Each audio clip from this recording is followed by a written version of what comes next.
ब्रह्मैवाहमस्मि श्रुतिस्मृतिपुराणानाम् आलयं करुणालयं नमामि भगवत्पादं शङ्करं लोकशङ्करं शङ्कराचार्यं केशवं बादरायणं सूत्रभाष्यकृतो वन्दे भगवन्तो पुनः पुनः श्रीमच्छङ्करभगवत्पूज्यपादसद्गुरुभ्यो नमः। वन्दे सच्चिदानन्दं यतिवर्यं महामतिं वेदवेदान्तसारज्ञं सद्गुरुं प्रणतोऽस्म्यहं सदाहं सम्प्रदायज्ञं संयमीन्द्रं सदाश्रयं सद्गुरुं सच्चिदानन्दं सदाचारं समाश्रये। श्री श्री सच्चिदानन्देन्द्र सरस्वती महासद्गुरुभ्यो नमः। अधीः भगवो ब्रह्मा यावत् संजायते किञ्चित् सत्त्वम् आवरजङ्गमम् क्षेत्रक्षेत्रज्ञसंयोगात् तद्विद्धि भरतर्षभा। क्षेत्रक्षेत्रज्ञयोः इतरेತರ ಕಾರ್ಯಕಾರಣ ಅಭಾವ ಅನುಭೋಗಮ ಇತಿ ಉಚ್ಯತೆ. ಅಲ್ಲಿಂದ ಹೇಳ್ಕೊಳ್ಳಿ. ಸಂಯೋಗದಿಂದಲೇ ಈ ಜಗತ್ತಿನಲ್ಲಿ ಎಲ್ಲ ಹುಟ್ಟಿದೆ ಎನ್ನುವಂತಹ ಒಂದು ತಪ್ಪು ತಿಳುವಳಿಕೆಯಿಂದ ಬಂದಿರೋದು ಅಂತ ಹೇಳಿದ್ರು. ಕ್ಷೇತ್ರ ಸಂಯೋಗ ಯಾವ ರೀತಿ ಅಂತ ಕೇಳಿದಾಗ ಪ್ರಪಂಚದಲ್ಲಿ ಎರಡು ವಿಧವಾದ ಸಂಯೋಗ. ಒಂದು ಭಿನ್ನ ಅವಯವವಿರುವ ಎರಡು ವಸ್ತುಗಳು ಸೇರ್ಕೊಳ್ಳೋ ಸಂಯೋಗ ಲಕ್ಷಣ ಸಂಬಂಧ. ಇನ್ನೊಂದು ಒಂದೇ ವಸ್ತುವಿನಲ್ಲಿ ಕಲ್ಪಿತವಾಗಿ ಸಮವಾಯ ಲಕ್ಷಣ ಸಂಬಂಧ ಅಂದ್ರು. ಕಾರ್ಯಕಾರಣ ಸಂಬಂಧ, ದ್ರವ್ಯ ಗುಣ ಸಂಬಂಧ, ಜಾತಿ ವ್ಯಕ್ತಿ ಸಂಬಂಧ, ಇದೆಲ್ಲ ಸಮವಾಯ ಸಂಬಂಧ. ಅಲ್ಲಿ ಸಮವಾಯ ಸಂಬಂಧದಲ್ಲಿ ಎರಡು ವಸ್ತು ಕಾಣೋದೇ ಇಲ್ಲ, ಕಾಣ್ತಾ ಇರೋದು ಒಂದೇ ವಸ್ತು. ಬಂಗಾರದ ಉಂಗುರ ನೋಡಿ, ಬಂಗಾರವು ಉಂಗುರವು ಸೇರ್ಕೊಂಡಿದೆ ಅಂತಾರೆ. ಬಂಗಾರ ಉಂಗುರ ಎರಡು ಕಾಣೋದೇ ಇಲ್ಲ. ಹಾಗೆ ಜಾತಿ ವ್ಯಕ್ತಿಯಲ್ಲಿ ಮನುಷ್ಯ ಜಾತಿ ಅಂತ ಎರಡು ಸೇರ್ಕೊಂಡಿದೆ ಅಂತ ಅಂತಾರೆ. ಒಂದೇ ವಸ್ತುವಿನಲ್ಲಿ ಕಾಣ್ತಾ ಇರೋದಲ್ಲಿ ಕಲ್ಪಿತ ಭೇದವಿಟ್ಕೊಂಡು ಸಮವಾಯ ಲಕ್ಷಣ ಸಂಬಂಧ ಅಂತ ತಾರ್ಕಿಕರು ಹೇಳ್ತಾರೆ. ಅದನ್ನು ವ್ಯಾವಹಾರಿಕವಾಗಿ ಕೆಲವು ಕಡೆ ಒಪ್ಪಿದ್ದಾರೆ. ಈಗ ಈ ಕ್ಷೇತ್ರಜ್ಞರಿಗೆ ಎರಡು ಭಿನ್ನಾವಯವ ವಸ್ತುಗಳಿಗೆ ಆಗುವ ಸಂಬಂಧವೋ ಅಥವಾ ಸಮವಾಯ ಲಕ್ಷಣ ಸಂಬಂಧವೋ ಅಂದ್ರೆ ಎರಡೂ ಆಗಲ್ಲ ಅಂದ್ರು. ಹಾಗಾದ್ರೆ ಮತ್ಯಾವುದು ಅಂದ್ರೆ ಹೇಳ್ತೀವಿ ಅಂತ ಹೇಳಿ ಭಾಷ್ಯಕಾರರು ಈಗ ಸಿದ್ಧಾಂತವನ್ನು ಹೇಳ್ತಾ ಇದ್ದಾರೆ. ಕ್ಷೇತ್ರಜ್ಞಯೋಃ ವಿಷಯ ವಿಷಯಿಣೋಃ ಭಿನ್ನ ಸ್ವಭಾವಯೋಃ ಇತರೇತರ ತದ್ಧರ್ಮಾಧ್ಯಾಸ ಲಕ್ಷಣಃ ಸಂಯೋಗಃ ಕ್ಷೇತ್ರಜ್ಞ ಸ್ವರೂಪ ವಿವೇಕಾಭಾವ ನಿಬಂಧನಃ. ಕ್ಷೇತ್ರಜ್ಞ ಸ್ವರೂಪ ವಿವೇಕಾಭಾವ ನಿಬಂಧಿನಃ. ರಜ್ಜುಶುಕ್ತಿಕಾದೀನಾಂ ತದ್ವಿವೇಕ ಜ್ಞಾನಾಭಾವಾತ್ ಅಧ್ಯಾರೋಪಿತ ಸರ್ಪರಜತಾದಿ ಸಂಯೋಗವತ್ ಸೋಯಂ ಅಧ್ಯಾಸ ಸ್ವರೂಪಃ ಕ್ಷೇತ್ರಜ್ಞ ಸಂಯೋಗಃ ಮಿಥ್ಯಾಜ್ಞಾನ ಲಕ್ಷಣಃ. ಇದು ಬಹಳ ಮುಖ್ಯವಾದ ಭಾಷ್ಯ. ಯಾಕೆಂದ್ರೆ ಬ್ರಹ್ಮಸೂತ್ರದಲ್ಲಿ ಸಕಲ ಶಾಸ್ತ್ರಗಳ ಪೀಠಿಕೆಯಾಗಿ ಬರೆದ ಅಧ್ಯಾಸ ಭಾಷ್ಯದ ಮೊಟ್ಟ ಮೊದಲ ವಾಕ್ಯದ ಅರ್ಥವನ್ನೇ ಇಲ್ಲಿ ಹೇಳಿದ್ದಾರೆ. ಬಹಳ ಸಂಗ್ರಹವಾಗಿ ಹೇಳಿದ್ದಾರೆ. ಬಹಳ ಗಂಭೀರವಾದ ಅನುಭವ ಪ್ರಧಾನವಾದಂತಹ ವಾಕ್ಯ ಇದು. ಇಲ್ಲಿ ಕ್ಷೇತ್ರಜ್ಞ ಇಬ್ಬರು ಕೂಡ ವಿಷಯಿ ಇದ್ರು. ವಿಷಯ ಅಂದ್ರೆ ನೋಡಿಸ್ಕೊಳ್ಳೋದು, ವಿಷಯಿ ಅಂದ್ರೆ ನೋಡುವವನು ವಿಷಯಿ, ನೋಡಿಸ್ಕೊಳ್ಳೋದು ವಿಷಯ. ನೋಡುವವನಿಗೂ ನೋಡಿಸ್ಕೊಳ್ಳೋದಕ್ಕೂ ಏನ್ ಸಂಬಂಧ ಅಂತ ಯಾರಾದ್ರೂ ಕೇಳಿದ್ರೆ ನಿಜವಾಗಿ ಸಂಬಂಧ ಇಲ್ಲವೇ ಇಲ್ಲ. ನೋಡಿಸ್ಕೊಂಡಂತಹದ್ದು ಬೇರೆ ಇರುತ್ತೆ, ನೋಡುವವನು ಬೇರೆಯಾಗೇ ಇರ್ತಾನೆ. ಇದು ಅನುಭವ ಪೂರ್ವಕವಾದ ನಿಯಮ. ಯಾರು ನೋಡುವವನೋ ಅವನು ಯಾವುದನ್ನು ನೋಡ್ತಾನೋ ಅವೆರಡು ಭಿನ್ನವಾಗಿಯೇ ಇರುತ್ತೆ, ಯಾವಾಗಲೂ ಒಂದಾಗುವುದಿಲ್ಲ ಅನ್ನೋದು ಸಿದ್ಧಾಂತ. ಇದೊಂದು ಬಹಳ ಮುಖ್ಯವಾದ ವಿಚಾರ. ವಿಷಯ ಅನ್ನುವಾಗ ಜೀವ ಮತ್ತು ದೇಹೇಂದ್ರಿಯಗಳನ್ನು ಇಟ್ಕೊಂಡು ದೇಹೇಂದ್ರಿಯ ಸಂಘಾತವು ವಿಷಯ, ಜೀವ ವಿಷಯಿ ಅಂತ ಇಟ್ಕೊಂಡಿದ್ದಾರೆ. ಜೀವ ತನ್ನ ದೇಹೇಂದ್ರಿಯ ಮನಸ್ಸುಗಳನ್ನ ನೋಡ್ತಾ ಇರೋನು ಅಂದ್ರೆ ಸಂಬಂಧ ಇಲ್ಲ ಅಂತ ಆಯ್ತು. ನೋಡುವವನಿಗೆ ಸಂಬಂಧ ಬರೋದಾದ್ರೆ ನೋಡೋದು ಅಂದ್ರೆ ತಪ್ಪು ತಿಳ್ಕೊಬೇಕಷ್ಟೆ. ನಾನು ಆಕಾಶ ನೀಲಿಯಾಗಿರೋದು ನೋಡಿ ನಾನೇ ನೀಲಿಯಾಗಿದ್ದೀನಿ, ನಾನು ಹೊಳೆ ಹರಿತಾ ಇರೋದನ್ನ ನೋಡಿ ನಾನೇ ಹರಿತಾ ಇದ್ದೀನಿ, ನಾನು ಫ್ಯಾನ್ ತಿರುಗ್ತಾ ಇರೋದನ್ನ ನೋಡ್ತಾ ಇದ್ದೀನಿ ನಾನೇ ತಿರುಗ್ತಾ ಇದ್ದೀನಿ ಅಂತಂದ್ರೆ ಹೇಗೆ? ತಪ್ಪು ತಿಳುವಳಿಕೆಯ ಸಂಬಂಧವೇ ಹೊರತು ಬೇರೆದಲ್ಲ. ಇಲ್ಲಿ ಒಂದೊಂದು ಪದದಲ್ಲೂ ಕೂಡ ಭಾಷ್ಯಕಾರರು ಬಹಳ ಅನುಭವವನ್ನ ನೇರಾಗಿ ಹೇಳ್ತಾ ಇದ್ದಾರೆ ಹೊರತು ಇಲ್ಲಿ ಪ್ರಮಾಣ ವಾಕ್ಯವನ್ನು ಕೊಡ್ತಾ ಇಲ್ಲ. ಕಾರಣ ಈ ತಪ್ಪು ತಿಳುವಳಿಕೆಯಿಂದಲೇ ಉಳಿದ ಪ್ರಮಾಣಗಳು ಹೊರಡಬೇಕಾಗಿದೆ. ಆದ್ರೆ ಈ ಅನುಭವಕ್ಕೆ ಪ್ರಮಾಣ ವಾಕ್ಯವಾಗಲಿ ಪ್ರಮಾಣವಾಗಲಿ ಯಾವುದು ಕಾರಣವಾಗಲಿ ಯಾವುದನ್ನು ಕೊಡೋದಿಲ್ಲ. ಇದು ಹೀಗಿದೆ ಅನುಭವ. ಏನು ವಿಷಯಣೋ ಭಿನ್ನ ಸ್ವಭಾವಯೋ ಅಂದ್ರು. ಭಿನ್ನ ಸ್ವಭಾವಯೋ ಅನ್ನೋ ಪದದಲ್ಲಿ ತುಂಬಾ ಅರ್ಥ ಇದೆ. ಸ್ವರೂಪದಲ್ಲಿ ವಿಲಕ್ಷಣ, ಒಂದು ಇಲ್ಲದೆ ಇರೋದು, ಒಂದು ಯಾವಾಗಲೂ ಇರೋದು, ಒಂದು ದೃಶ್ಯವಾಗಿರೋದು, ಒಂದು ದ್ರಷ್ಟವಾಗಿರೋದು, ಒಂದು ಚೇತನವಾಗಿರೋದು, ಇನ್ನು ಅಚೇತನವಾಗಿರೋದು. ಒಬ್ಬ ಎಷ್ಟು ವೈಲಕ್ಷಣ್ಯ ಅಂದ್ರೆ ಅಲ್ಲಿ ಸೂತ್ರ ಭಾಷೆಯಲ್ಲಿ ಬರದ ಹಾಗೆ ಯುಷ್ಮದಸ್ಮತ್ ಪ್ರತ್ಯಯ ಗೋಚರಯೋ ವಿಷೀಣೋ ತಮಃ ಪ್ರಕಾಶವತ್ ವಿರುದ್ಧ ಸ್ವಭಾವಯೋ ಅಂತ ಬರದ್ರಲ್ಲ, ಅಷ್ಟೂ ಕೂಡ ಒಂದೇ ಬಲದಲ್ಲಿ ಭಿನ್ನ ಸ್ವಭಾವಯೋ ಅನ್ನೋದು ತೋರಿಸ್ಬಿಡ್ತಾರೆ. ವಿರುದ್ಧ ಸ್ವಭಾವ ಅಲ್ಲಪ್ಪ, ಸತ್ಯಾನೃತೆ ಮಿಥುನೀಕೃತ್ಯ. ಇಲ್ಲದೆ ಇರೋದಕ್ಕೂ ಸಂಬಂಧ ಏನು ಅಂದ್ರೆ ಏನ್ ಸಂಬಂಧ ಇರುತ್ತೆ? ಇರೋದೇ ಇಲ್ಲ. ಇಲ್ಲದೆ ಇರುವಂತಹ ಬಂಧ್ಯಾಪುತ್ರನಿಗೂ ಇರುವಂತಹ ಹುಡುಗಿಗೂ ಮದುವೆ ಅಂದ್ರೆ ಏನ್ ಅರ್ಥ? ಅದಕ್ಕೆ ಸಂಬಂಧವೇ ಇಲ್ಲ. ಆದ್ರಿಂದ ಸಂಬಂಧವಿಲ್ಲದೆ ಇರುವುದನ್ನ ಸಂಬಂಧವಾಗಿ ಕಲ್ಪಿಸೋದು ಅನ್ನೋದು ತಪ್ಪು ತಿಳುವಳಿಕೆಯ ಹೊರತು ಮತ್ತೇನೂ ಅಲ್ಲ. ಇದು ಬಹಳ ಮುಖ್ಯವಾದ ವಿಷಯ. ಭಿನ್ನ ಸ್ವಭಾವಯೋ ಅನ್ನೋ ಪದದಲ್ಲೇ ಎಷ್ಟು ಗಂಭೀರವಾಗಿದೆ ಅಂದ್ರೆ ನೀವು ನೋಡ್ತಾ, ನಾನು ಜೀವ ಚೇತನ, ನನ್ನ ದೇಹೇಂದ್ರಿಯಗಳು ಅಚೇತನ ಕಾಣಿಸ್ತಾ ಇದೆ ಅಂತ. ಇದು ಎರಡನ್ನ ಮೊದಲು ಅಧ್ಯಾರೋಪವಾಗಿ ಇದೇನ್ ಮಾಡ್ಕೋಬೇಕು, ಅದು ಕಾಣಿಸ್ತಾ ಇದೆ ಅಂತಲೂ ಮಾಡ್ಕೋಬೇಕು.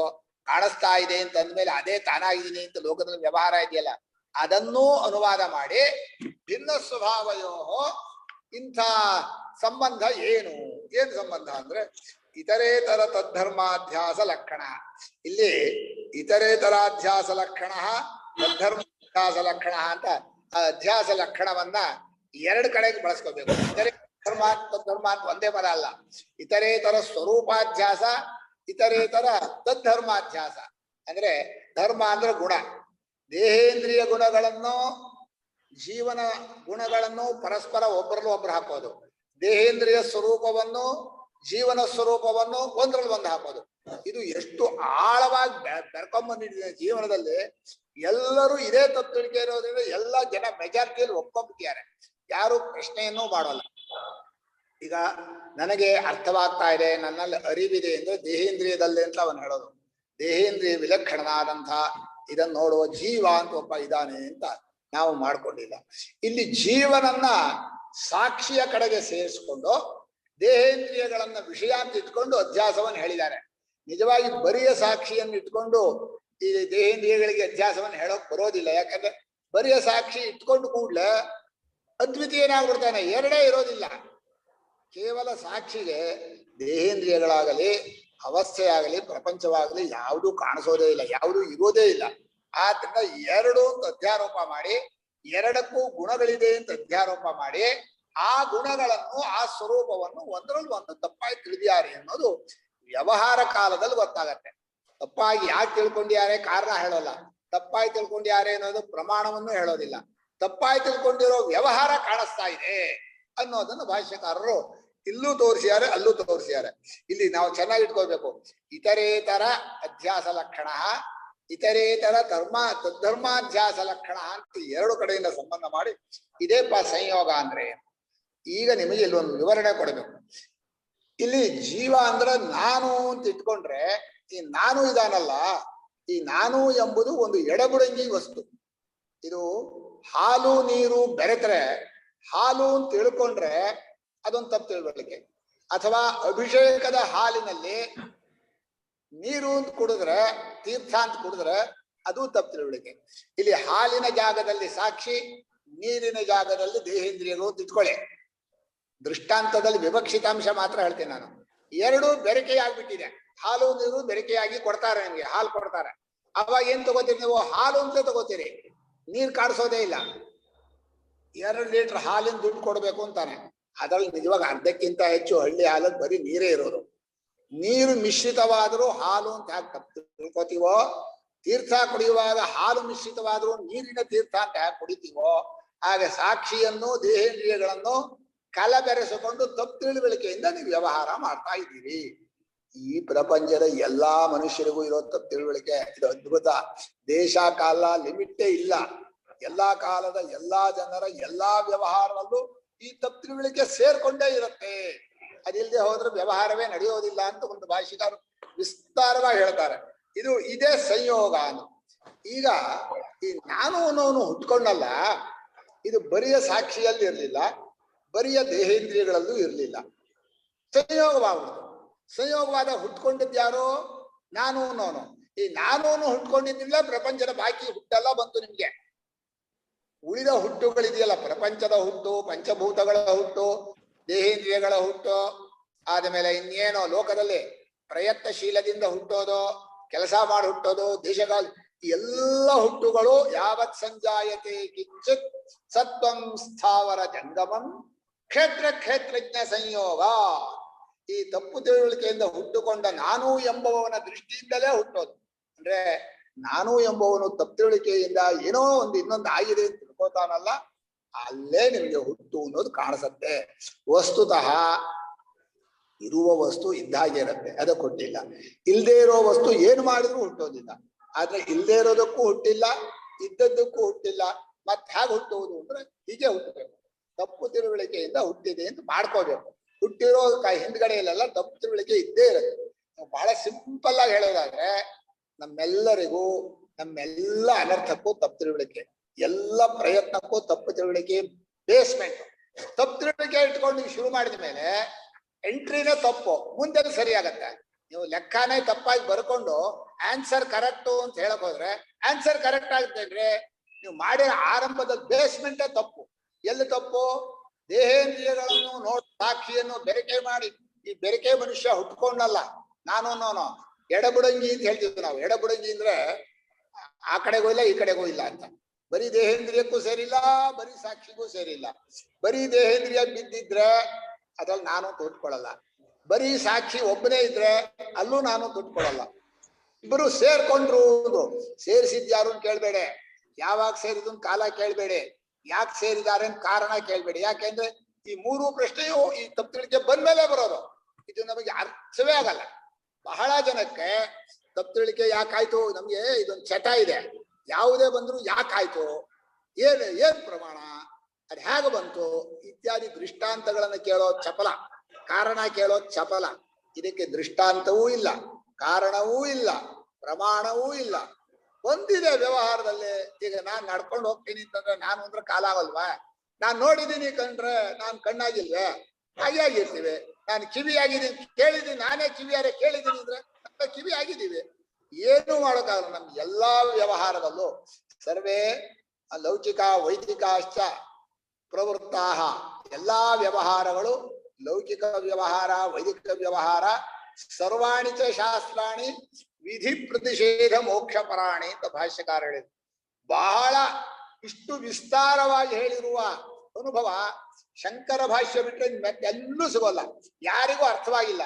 ಇದನ್ನು ಸರಿಯಾದ ಗುರುಗಳಿಂದ ಈ ಅಧ್ಯಾಸ ವಿಚಾರವನ್ನ ಕೇಳಿದವನಿಗೆ ಮಾತ್ರ ಓಹೋ ನಾನು ತಂದ್ಕೊಂಡಿರೋ ಜಾಗ ಇದು ಅಂತ. ಅದಕ್ಕೆ ನಮ್ಮ ಶಾಸ್ತ್ರ ನಾನು ಎಂಬುದರ ತತ್ವವನ್ನು ತಿಳಿಯಪ್ಪ.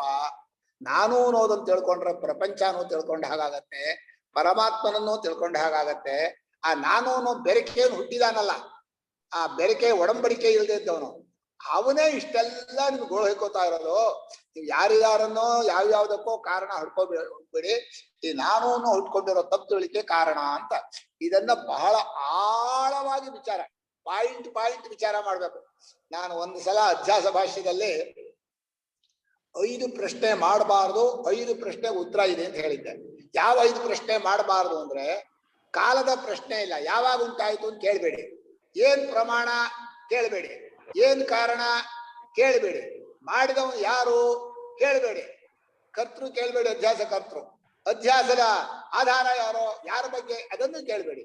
ಇಷ್ಟು ಕೇಳದೆ ಅಧ್ಯಾಸಕ್ಕೆ ಏನ್ ಹೇಳ್ಬೋದು ಅಂದ್ರೆ, ನಮ್ಮ ವ್ಯವಹಾರವೆಲ್ಲ ಅಧ್ಯಾಸ ಪುರಸ್ಸರವಾಗಿದೆ, ಅಧ್ಯಾಸದಿಂದ ಅನರ್ಥವಾಗಿದೆ, ಅಧ್ಯಾಸದ ಕ್ಷೇತ್ರ ಎಷ್ಟು ದೊಡ್ಡದು, ಅಧ್ಯಾಸವಿದ್ರೆ ಏನಾಗ್ತಾನೆ ಮನುಷ್ಯ, ಇಷ್ಟು ವಿಚಾರ ಮಾಡಬಹುದೇ ಹೊರತು ಈ ಅಧ್ಯಾಸವನ್ನ ಪ್ರಮಾಣ ಕಾರಣ ಇವುಗಳಿಂದ ಕೇಳಬಾರ್ದು. ಕೇಳಿ ಉತ್ತರ ಹೇಳಿದ್ರೆ ಅಧ್ಯಾಸ ನಿರೂಪಣೆಗೆ ಬಂದಿದೆ ಅಂತ ಹೇಳ್ತೀವಿ, ಅಧ್ಯಾಸ ಸತ್ಯ ಅಂತ ಆಗ್ಬಿಡುತ್ತೆ.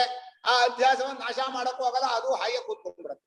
ಆದ್ರೆ ಶಂಕರಾಚಾರ್ಯರು ಏನು ಬರೆದ್ರೋ ಅದು ಬಹಳ ಒಳ್ಳೆ ಪರಿಶುದ್ಧವಾದ ವೇದಾಂತ ಸಂಪ್ರದಾಯದಿಂದ ಬರೆದಿದ್ದಾರೆ. ಬಹಳ ಆಳವಾಗಿಯೂ ಬರೆದಿದ್ದಾರೆ, ಬಹಳ ಚೆನ್ನಾಗಿಯೂ ಬರೆದಿದ್ದಾರೆ. ಅದನ್ನ ಸರಿಯಾದ ಅಧ್ಯಾರೋಪ ಅಪವಾದದಲ್ಲಿ ತಿಳ್ಕೋಬೇಕು. ಹೀಗೆ ಈ ಸಂಯೋಗ ಅನ್ನೋದು ದೇಹೇಂದ್ರಿಯಕ್ಕೂ ಸಾಕ್ಷಿಗೂ ಏನಪ್ಪ ಸಂಯೋಗ ಅಂದ್ರೆ ಕೇವಲ ಸಾಕ್ಷಿ ದೇಹೇಂದ್ರಿಯಕ್ಕೆ ಸೇರ್ಕೊಳ್ಳಲ್ಲ, ದೇಹೇಂದ್ರಿಯ ಇಲ್ಲ. ಕೇವಲ ದೇಹೇಂದ್ರಿಯ ಕಾಣಿಸೋದೇ ಇಲ್ಲ, ಅದಕ್ಕೇನು ತಪ್ಪಿಳಿಕೆ ಇಲ್ಲವೂ ಇಲ್ಲ. ಆದ್ರಿಂದ ಇವೆರಡರ ಸಂಯೋಗ ಯಾಕೆ ಬಂತು ಅನ್ನೋದಕ್ಕೆ ಒಂದ್ ಹೇಳ್ತಾರೆ. ಇದು ಬಂದ ಮೇಲೆ ಹೇಳೋ ಮಾತು. ತಪ್ಪಿಳಿಕೆ ಬಂದ ಮೇಲೆ ಯಾಕೆ ಬರುತ್ತೆ ಲೋಕದಲ್ಲಿ ತಪ್ಪಿಳಿಕೆ ಅಂದ್ರೆ ವಸ್ತು ಸ್ವರೂಪ ವಿವೇಕಾಭಾವ ನಿಬಂಧನ. ಅಥವಾ ದೇಹೇಂದ್ರಿಯಗಳ ಸ್ವರೂಪವಾಗಲಿ ಕೇವಲ ಸಾಕ್ಷಿಯ ಸ್ವರೂಪವಾಗಲಿ ವಿಂಗಡಿಸಿ ತಿಳ್ಕೊಂಡಿಲ್ಲ. ಬರಿಯ ಸಾಕ್ಷಿ ಇದ್ರೆ ಹೇಗಿರ್ತೀವಿ ನಾವು, ಬರಿಯ ದೇಹೇಂದ್ರಿಯಗಳಿದ್ರೆ ಹೇಗಿರ್ತೀವಿ? ನಮಗೆ ಆ ವಿಂಗಡವಾದ ತಿಳುವಳಿಕೆ ಇದೆಯಾ? ಬರಿಯ ದೇಹೇಂದ್ರಿಯಗಳನ್ನ ನೋಡಿದವರುಂಟ? ತಮ್ಮ ದೇಹೇಂದ್ರಿಯಗಳು ಒಂದ್ ಕಡೆ ಬಿದ್ದಿರೋದನ್ನ ನಾವ್ಯಾರು ನೋಡಿದೀವ? ಇಲ್ಲ. ಹಾಗಾದ್ರೆ ಏನರ್ಥ ಆಯ್ತು?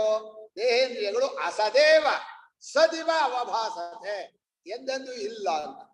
ದೇಹೇಂದ್ರಿಯಗಳು ನಮ್ಗೆ ಎಂದೆಂದೂ ಇಲ್ಲ ಅಂತಂದ್ಮೇಲೆ ನನ್ನ ಕೀರ್ತಿ ಹರಡಬೇಕು, ನಾನು ಎಲ್ರಿಗೂ ಚೆನ್ನಾಗಿ ಕಾಣಿಸ್ಕೋಬೇಕು, ನಾನು ಬಹಳ ದಿವಸ ಬದುಕಬೇಕು, ಇದೆಲ್ಲ ದೇಹೇಂದ್ರಿಯಗಳ ಅಭಿಮಾನದಿಂದ ಹುಟ್ಟುಕೊಂಡಂತ ಹುಚ್ಚು. ಈ ಹುಚ್ಚಿನಲ್ಲಿ ಏನು ಅರ್ಥ ಇಲ್ಲ. ಯಾರೋ ಸತ್ರ ಅಳ್ತೀವಿ ಅಂತೀವಲ್ಲ, ಸಾಯೋದು ಯಾವುದು? ಸಾಕ್ಷಿ ಸಾಯಲ್ಲ, ಇಲ್ಲದೆ ಇರೋ ದೇಹೇಂದ್ರಿಯಗಳು ಸಾಯಲ್ಲ. ಸತ್ರೋ ಅಂತ. ಈಗ ನಮ್ಮೂರಲ್ಲಿ ಕೊರೋನಾದ ಸತ್ತವರಲ್ಲಿ ಅಳ್ತಾ ಇದಾರಲ್ಲ, 2ನೇ ಅಲೆಯಲ್ಲಿ. ಅಯ್ಯೋ ನಮ್ಮ ಅಳಿಯ ಹೋಗ್ಬಿಟ್ಟ, ನಮ್ಮ ಇವನು ಹೋಗ್ಬಿಟ್ಟ, ಅವ್ರು ಹೋಗ್ಬಿಟ್ರು, ಇವ್ರು ಹೋಗ್ಬಿಟ್ರು. ಬರೀ ತಪ್ಪು ತೋರಿಕೆಯ ಕಲ್ಪನೆಯಲ್ಲಿ ಅಳ್ತಾ ಇದ್ದಾರೆ. ಹೋಗ್ಲಿ, ಇವರಿಗೆ ಅದೇ ಸರ್ವಸ್ವ ಅಂತ ತಿಳ್ಕೊತಾರ, ಖಂಡಿತ ಸುಳ್ಳು. 2 ದಿವಸ ಮರಿತಾರೆ, ಯಥಾ ಪ್ರಕಾರ ಈಗ ಇರೋ ಹಾಗೆ ಪ್ರಪಂಚ ಮಾಡ್ಕೊಂಡು ಹಾಗೆ ಹೋಗ್ತಾರೆ. ಇದು ಕುರುಡರ ಸಂತೆ. ಕುರುಡರ ಸಂತೆ ಅಂದ್ರೆ ಹುಟ್ಟು ಕುರುಡರಿಗೆ ಏನಪ್ಪ ಏನೇನಿಲ್ಲ, ಎಂಥದ್ದು ಇಲ್ಲ, ಹಾಗೆ ನಡ್ಕೊಂಡು ಹೋಗ್ತಾ ಇದೆ ಅಷ್ಟೆ. ಯಾರೇನತ್ರು ಕೇಳಲ್ಲ, ಯಾರೇನ್ ಸಂಪಾದನೆ ಮಾಡಿದ್ರು ಕೇಳೋದಿಲ್ಲ, ಯಾರೇನ್ ವ್ಯತ್ಯಾಸ ಮಾಡ್ಕೊಂಡ್ರು ಏನೇನೂ ಆಗಲ್ಲ. ಆದ್ರಿಂದ ಈ ಕ್ಷೇತ್ರಜ್ಞ ಸ್ವರೂಪ ವಿವೇಕಕ್ಕೋಸ್ಕರವೇ ಗೀತಾ ಭಾಷ್ಯ ಬಂದಿರೋದು. ಈ ಕ್ಷೇತ್ರಜ್ಞ ಸ್ವರೂಪ ವಿವೇಕವನ್ನೇ ಇನ್ನೊಂದು ಭಾಷೆಯಲ್ಲಿ ಆತ್ಮಾನಾತ್ಮ ವಿವೇಕ ಅಂತ ಕರೆದಿದ್ದಾರೆ. ಆತ್ಮ ಅಂದ್ರೆ ಕ್ಷೇತ್ರಜ್ಞ, ಅನಾತ್ಮ ಅಂದ್ರೆ ದೇಹೇಂದ್ರಿಯ ಸಂಘಾತ. ಇದು ಎರಡನ್ನೂ ನೀವು ವಿಂಗಡ ಮಾಡಿಕೊಂಡು ತಿಳ್ಕೊಂಡ್ರಿ ಅಂದ್ರೆ ನಿಮಗೆ ಸಮ್ಯಕ್ ದರ್ಶನ ಬಂದೇ ಬರುತ್ತೆ, ತತ್ವಳಿಕೆ ಹೋಗತ್ತೆ. ಆದ್ರೆ ಕ್ಷೇತ್ರಜ್ಞ ಸ್ವರೂಪ ವಿವೇಕಾಭಾವ ನಿಬಂಧನ ಅಂದ್ರು. ಇದಕ್ಕೆ ಮನುಷ್ಯನಿಗೆ ಏನಪ್ಪಾ ಅಂದ್ರೆ ಯಾವುದೇ ವಿಷಯ ಹೇಳಿದ್ರು ಹೇಗಿದೆ ಅಂತ ಒಂದು ದೃಷ್ಟಾಂತ ಹೇಳ್ಬೇಕು. ಹೊಗಳೋದಕ್ಕಾಗ್ಲಿ ತೆಗಳೋದಕ್ಕಾಗ್ಲಿ ಅವನು ಶುದ್ಧ ಕತ್ತೆ, ಅದ್ರ ಕತ್ತೆ ಹಾಗೆ ಮಾಡ್ತಾನೆ ಅಂತ. ಹೊಗಳೋದಲ್ಲಿ ಅವನು ಸಿಂಹ ಕಂಡ್ರೆ ಸಿಂಹದಾಗೆ ಏನೋ ಒಂದು ದೃಷ್ಟಾಂತವೋ ಒಂದು ಉಪಮಾನವೋ ಕೊಟ್ರೆ ಅವನಿಗೆ ಮೆಚ್ಚುಗೆ. ಹಾಗೆ ಭಾಷ್ಯಕಾರರು ಕೂಡ ಮನುಷ್ಯನಿಗೆ ಆಸೆ ಬರುವಂತ ತಪ್ಪು ತಿಳುವಳಿಕೆ ಯಾವುದು ಅಂದ್ರೆ ಕಪ್ಪೆ ಚಿಪ್ಪಲ್ಲಿ ಬೆಳ್ಳಿ ಅಂತ ತಿಳ್ಕೊಂಡ್ರೆ ಆಸೆ ಬರುತ್ತೆ. ಭಯ ಬರೋದು ಯಾವುದ್ರಲ್ಲಿ ಅಂದ್ರೆ ಹಗ್ಗವನ್ನು ಹಾವು ಅಂತ ತಿಳ್ಕೊಂಡ್ರೆ ಭಯ ಬರುತ್ತೆ. ಪ್ರಪಂಚದಲ್ಲಿ ಇರೋದೇ 2, ಯಾವ ಹೇಳಿ? ಒಂದು ಆಸೆ, ಒಂದು ಭಯ. ಭಯ ದೇಹೇಂದ್ರಿಯ ಹೋಗ್ಬಿಡುತ್ತೆ ಅಂತ ಭಯ. ಹಗ್ಗದಲ್ಲಿ ಹಾವು ಕಂಡ್ರೆ ಹೇಗ್ ಭಯ ಆಗತ್ತೋ, ದೇಹೇಂದ್ರಿಯಗಳಲ್ಲಿ ನಾನು ಒಂದು ಹುಟ್ಟಾಕೊಂಡ್ರೆ ಭಯ ಆಗತ್ತೆ. ಎಲ್ಲರಿಗೂ ಭಯ ಇದ್ದೇ ಇರುತ್ತೆ. ಮಘವನ್ ಮರ್ತ್ಯಂ ವಾ ಇದಂ ಶರೀರಂ ಆತ್ತಂ ಮೃತ್ಯು. ಇಲ್ಲಿ ಭಯಕ್ಕೆ ಕಾರಣವಾದಂತಹ ರಜ್ಜು ಸರ್ಪ ದೃಷ್ಟಾಂತ, ಆಸೆಗೆ ಕಾರಣವಾದ ಶುಕ್ತಿಕಾರ ಜತ ದೃಷ್ಟಾಂತ ಎರಡನ್ನೂ ಕೊಟ್ಟಿದ್ದಾರೆ. ರಜ್ಜು ಶುಕ್ತಿಕಾದೀನಾಂ ತದ್ವಿವೇಕ ಜ್ಞಾನಾಭಾವಾತ್ ಅಧ್ಯಾರೋಪಿತ ಸರ್ಪರಜತಾದಿ ಸಂಯೋಗವತ್. ಮನುಷ್ಯನಿಗೆ ದೇಹೇಂದ್ರಿಯಾದಿಗಳಲ್ಲಿ ತಪ್ಪು ತಿಳುವಳಿಕೆ ನಾನು ಹುಟ್ಕೊಂಡ್ ಕೂಡಲೇ ಆಸೆ ಭಯ ಈ ಎರಡೂ ಕೂಡ ಸಂಸಾರದ ಮಹಾ ಅನರ್ಥಗಳು. ಮನುಷ್ಯನಿಗೆ ಯಾವತ್ತು ಎಲ್ರು ಓಡ್ತಾರಲ್ಲ ಈ ಪ್ರಪಂಚದಲ್ಲಿ, ಯಾತಕ್ಕೆ ಅಂದ್ರೆ ಆಸೆಯಿಂದ. ಯಾಕೆ ಮನೆ ಕಟ್ಕೊಂಡು ಒದ್ದಾಡ್ತಾ ಇದ್ದಾರೆ ಅಂದ್ರೆ ಭಯದಿಂದ. ಭಯ ಮತ್ತು ಆಸೆಯೇ ಸಕಲ ಕ್ರಿಯೆಗಳಿಗೂ ಪ್ರವೃತ್ತಿ ಮೂಲ.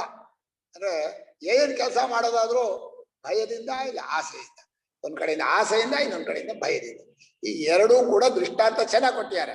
ಏನ್ ಚೆನ್ನಾಗಿ ಕೊಟ್ಟಿದ್ದಾರೆ ಅಂದ್ರೆ ರಜ್ಜು ಸರ್ಪ ಭಯ ಆಗೇ ಬಿಡುತ್ತೆ ಎಂಥವನಿಗಾದ್ರು. ಶುಕ್ತಿಕಾ ಬೆಳ್ಳಿ ಅಂದ್ರೆ ದುಡ್ಡು ಅಂತ ಬಂದ್ ಕೂಡಲೇ ಆಸೆ ಬಂದ್ಬಿಡುತ್ತೆ. ಹೀಗೆ ಈ ಆಸೆ ಭಯಗಳಿಗೆ ದೃಷ್ಟಾಂತವಾಗಿ 2 ದೃಷ್ಟಾಂತವನ್ನು. ಹಾಗೆ ನೀವು ಸಾಕ್ಷಿಯನ್ನು ದೇಹೇಂದ್ರಿಯಗಳನ್ನು ತಪ್ಪಾಗಿ ತಿಳಿದರೆ ನಿಮಗೆ ಆಸೆ ಕಾಮವು ಭಯವು ಖಂಡಿತ ಕಟ್ಟಿಟ್ಟ ಬುತ್ತಿ, ನಿಮ್ ಜೀವನದಲ್ಲಿ ತಪ್ಪಿಸ್ಕೊಳಕ್ ಆಗೋದಿಲ್ಲ ಅಂತ ಹೇಳಿದ್ರು. ಈಗ ಭಾಷ್ಯಕಾರ ಹೇಳ್ತಾರೆ ಸೋಯವಧ್ಯಾಸ ಸ್ವರೂಪ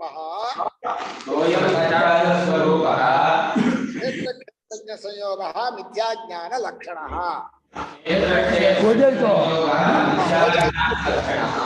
ಹೌದು ಓದಿ ಆಯ್ತು, ಓದಿಲ್ಲ ಮಾಡ್ಕೊಂಡು ಇದೇ ಅಧ್ಯಾಸ ಅಂದ್ರೆ, ಇದೇ ತಪ್ಪು ತಿಳುವಳಿಕೆ ಅಂದ್ರೆ. ಇದನ್ನೇ ಅವಿದ್ಯಾ ಅಂತ ಕರೀತಾರೆ. ಅವಿದ್ಯಾ, ಮಿಥ್ಯಾಜ್ಞಾನ, ಅಧ್ಯಾಸ, ತಮ, ಭ್ರಾಂತಿ ಅಂತ ತುಂಬಾ ಹೆಸರುಗಳಿಂದ ವೇದಾಂತದಲ್ಲಿ ಕರೆದಿದ್ದಾರೆ.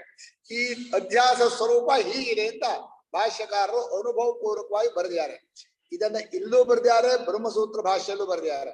ಅಂದ್ರೆ ಪರಿಶುದ್ಧ ಶಂಕರ ಸಂಪ್ರದಾಯದಲ್ಲಿ ತಪ್ಪು ತಿಳುವಳಿಕೆಯ ರೂಪವಾದ ಅಧ್ಯಾಸವನ್ನು ಹೇಳಿದ್ದಾರೆ ಹೊರತು ಆಮೇಲೆ ಬಂದ್ರಲ್ಲ ಆಧುನಿಕ ವೇದಾಂತಿಗಳು ಅಧ್ಯಸ್ಯತೆ ಇತ್ಯಧ್ಯಾಸ ಅಂತ ಅನಿರ್ವಚನೀಯವಾದ ಜಡಾತ್ಮಕವಾದ ಒಂದು ವಿದ್ಯಾಶಕ್ತಿಯನ್ನೇ ಅಧ್ಯಾಸ ಇದು ಅಂತ ಹೇಳಿ ಅದ್ ಏನೇನೋ ಕರೆದು ಅದನ್ನು ತೋರಿಸೋದು ಅಧ್ಯಾಸ. ಎಲ್ಲೆಲ್ಲೋ ಹೋಗ್ಬಿಟ್ರು. ಅವಿದ್ಯಾ ಅಂದ್ರೆ ಅವ್ಯಾಕೃತ, ಅವ್ಯಾಕೃತದಿಂದ ಹುಟ್ಟಿರೋ ದೇಹ ಬೇಡವೇ ಬೇಡ ಅಲ್ವಾ? ಅವರು ಹೇಳಿ ಆ ತಪ್ರಕ್ರಿಯೆ ಬೇಡ ಬೇಡವಾ? ಸರಿ, ಹೀಗೆ ಅಧ್ಯಾಸ ಸ್ವರೂಪ ಇದೆ. ಕ್ಷೇತ್ರಜ್ಞ ಸಂಯೋಗ, ಇದನ್ನೇ ನಾವು ಇಲ್ಲಿ ಭಗವಂತ ಕ್ಷೇತ್ರಜ್ಞ ಸಂಯೋಗ ಅಂತ ಕರೆದಿಯಾನೆ. ಇದು ಯಾವ ತರ ಸಂಯೋಗವೂ ಆಗಲ್ಲ. ತಪ್ಪು ತಿಳುವಳಿಕೆ ಸಂಯೋಗ ಮಾತ್ರ ಎಲ್ಲಿ ಬೇಕಾದ್ರೂ ಆಗ್ಬಹುದು ಅಂದ್ರು. ನೋಡಿ, ಪ್ರಪಂಚದಲ್ಲಿ ಇರೋ ಸಂಯೋಗ ಒಂದೇ, ಯಾವುದೋ ತಪ್ಪು ತಿಳುವಳಿಕೆಯಿಂದ ಆಗುವ ಸಂಯೋಗ. ಇನ್ನು ಯಾವ ತರ ಸಂಯೋಗವೂ ಆಗೋದೇ ಇಲ್ಲ ಅಂದ್ರೆ. ಬರೀ ಆತ್ಮಾನಾತ್ಮನಿಗೆ ಅಲ್ಲ, ಪ್ರಪಂಚಕ್ಕೂ ಪರಮಾತ್ಮನಿಗೋ ತಪ್ಪು ತಿಳಿಕೆ ಸಂಬಂಧ, ದೇಹಕ್ಕೂ ಜೀವನಿಗೋ ತಪ್ಪು ತಿಳಿಕೆ ಸಂಬಂಧ, ಚಾಪೆಗೋ ಹುಲ್ಲಿಗೋ ತಪ್ಪು ತಿಳಿಕೆ ಸಂಬಂಧ, ಕಾರ್ಯಕ್ಕೋ ಕಾರಣಕ್ಕೋ ತಪ್ಪು ತಿಳಿಕೆ ಸಂಬಂಧ. ಎಲ್ಲೂ ಕೂಡ ತಪ್ಪು ತಿಳಿಕೆ ಸಂಬಂಧ ಬಿಟ್ಟು ಬೇರೆ ಸಂಬಂಧ ಆಗೋದೇ ಇಲ್ಲ. ಅಂದ್ರೆ ಏನು ವ್ಯಾಪಕವಾದ ಒಂದು ಅನುಭವ ಹೇಳಿದ್ರು ಅಂದ್ರೆ, ಮನುಷ್ಯ ಏನಂತ ತಿಳಿದ್ರು ಆ ಮೂಲ ವಸ್ತುವಿನ ಆಸ್ಪದವನ್ನು ತಿಳ್ಕೊಳ್ಳದೆ ಅದರ ಮೇಲೆ ಆರೋಪಿತ ವಸ್ತುವನ್ನು ಹಾಕಿ ತಪ್ಪು ತಿಳಿಕೆಯಿಂದ ಅದೆರಡು ಸೇರ್ಕೊಂಡಿದೆ, ಎಲ್ಲ ಒಟ್ಟಾಗಿದೆ ಅಂತ. ಎರಡೇ ಇಲ್ಲ, ಎರಡಾಗಿದೆ. ಹೀಗೆ ಕ್ಷೇತ್ರಜ್ಞ ಸಂಯೋಗ ಮಿಥ್ಯಾಜ್ಞಾನ ಲಕ್ಷಣ. ಈ ಮಿಥ್ಯಾಜ್ಞಾನ ಅನ್ನೋದೇ ಇದರ ಸ್ವರೂಪ. ಇಲ್ಲಿ ಮಿಥ್ಯಾಜ್ಞಾನಂ ಲಕ್ಷಣಂ ಯಸ್ಯ ಅಧ್ಯಾಸಸ್ಯ ಸ್ವಯಂ ಮಿಥ್ಯಾಜ್ಞಾನ ಲಕ್ಷಣ. ಮಿಥ್ಯಾಜ್ಞಾನವೇ ಸ್ವರೂಪ ಅಂತ. ಇದನ್ನು ಬಹಳ ಕಡೆ ಬೇರೆ ಬೇರೆ ತರ ಹೇಳ್ತಾರೆ. ನಾನು ಬೇಡ ಅಂದ್ಬಿಟ್ರಲ್ಲ ಗುರುಗಳು, ಅದನ್ನ ವಿವರಣೆ ಬಿಟ್ಟಾಕ್ಬಿಟ್ಟೆ, ಬೇಡ, ತಪ್ಪು ದಾರಿ ಯಾವುದು ಅಂತ. ಈಗ ಈ ತಪ್ಪು ತಿಳುವಳಿಕೆ ನಮಗೆ ಅನರ್ಥ ಕಾರಣ ಅಂತ ನಿಮ್ಮ ಮನಸ್ಸಲ್ಲಿ ಹತ್ತಿದ್ರೆ, ನಿಜವಾಗಿಯೂ ನಮ್ಮ ಜೀವನದಲ್ಲಿ ಎಲ್ಲ ಅನರ್ಥಕ್ಕೂ ನಮ್ಮ ತಪ್ಪು ತಿಳುವಳಿಕೆ ಕಾರಣ. ಎಲ್ಲ ಹುಟ್ಟುಗಳಿಗೂ ಈ ತಪ್ಪು ತಿಳುವಳಿಕೆ ಕಾರಣ. ಏನೇನ್ ಪ್ರಯತ್ನ ಮಾಡಿದ್ರು ಈ ಹುಟ್ಟು ಈ ಉಂಟಾಗತ್ತೆ, ಇದು ಉತ್ಪತ್ತಿ ಈ ತಪ್ಪು ತಿಳುವಳಿಕೆಯಲ್ಲಿ ಆಗತ್ತೆ ಅಂತಾದ್ರೆ ಮೊದಲು ನಾವು ತಪ್ಪು ತಿಳುವಳಿಕೆ ಕಳೆಯೋ ಪ್ರಯತ್ನ ಮಾಡಬೇಕು. ಅದಕ್ಕೋಸ್ಕರ ನಮ್ಮ ಮನಸ್ಸಲ್ಲಿ ದೃಢ ನಿಶ್ಚಯ, ಗಟ್ಟಿ ನಿಜ.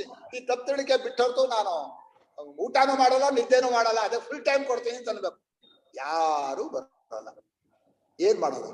ಶ್ರವಣಾಯಾಮಿ ಗೋಭಿರ್ಯೋ ನಲಭ್ಯ.